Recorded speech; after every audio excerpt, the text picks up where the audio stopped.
Herkese merhaba. Bu videoda Excel'in yeni 365 fonksiyonlarından metin böl yani text split ve eski fonksiyonlarından damga yani İngilizce kullananlar için char işlemini kullanarak e, bir hücreye girilen alt alta satırları nasıl farklı hücrelere alabileceğimizi göstereceğim. Hemen başlayalım örneğimize. Şimdi şöyle bir tablomuz var. Personel info diye. Burada işte giren arkadaş bunları alt alta girmiş aynı hücreye. John adı, ünvanı, cinsiyeti.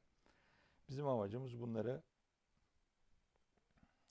farklı hücrelere almak. Tabi bu diyelim ki 1000 satır var veya 100 satır var. Bunları tek tek böyle elle manuel ayrıştırmak bir çözüm değil.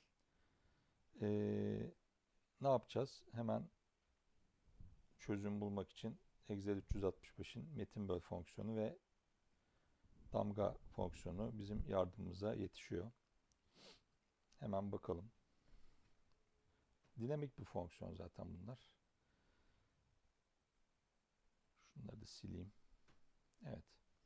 Şimdi B2 hücresine formülümüzü giriyoruz. Metin böl. Metni satırlara ve de sütunlara bölüyor. Zaten üstüne geldiğiniz zaman açıklaması çıkıyor. Taba basıyoruz. Çünkü bir fonksiyon daha gireceğiz.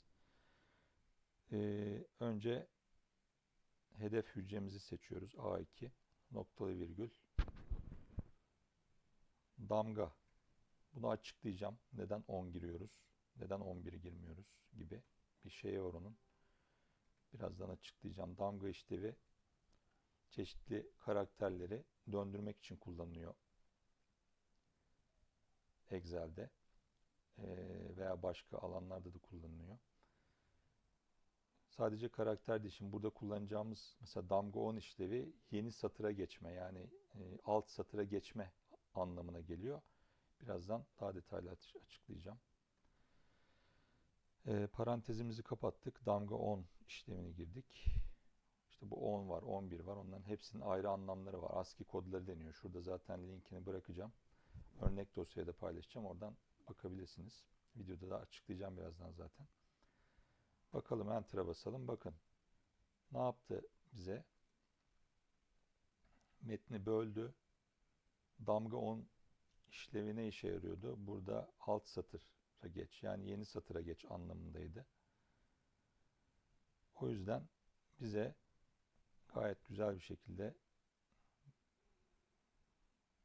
formülümüzü aşağı çektiğimiz zaman bakın adı buraya yazdı. Ünvanı buraya yazdı. Şunu hatta biraz daha açayım. Cinsiyeti de buraya yazdı. Bunun bir yöntemi daha var. O da nedir? Önce onu açıklamadan şu ASCII kodunu açıklayayım. Şimdi ASCII kodları Amerikan Standard Code for Information'ın kısaltması. Amerikan standartları, işte kod standartları birliği diye bir şey var. Onun çeşitli yazılımsal alanlarda kullanmak için ürettiği kodlar. Tıkladığınız zaman şöyle kısaca asciitable.com diye bir yere gider. Bakın burada bizim şimdi bugün kullandığımız damga 10 işlevi var.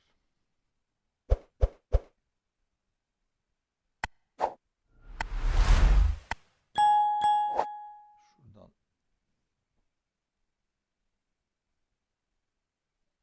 kalemi almaya çalışıyorum. Evet.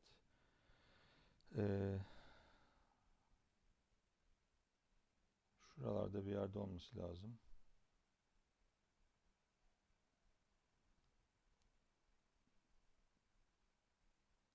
Yani bir alt satıra git. Yani burada biz onu kullandık. O neredeydi? Line feed bakın. Şurada new line yani line feed new line dediği işte alt satıra geç yani yeni satıra geç anlamında biz bugün bunu kullandık. Bakın damga 10 mesela 11 vertical tab mesela başka bir anlamı var. Backspace geri git. Hepsinin burada kodların hepsinin bir anlamı var. O yüzden bizim ihtiyacımız olan bugünkü neydi? new line yani alt satıra geç işleviydi. O yüzden biz onu kullandık.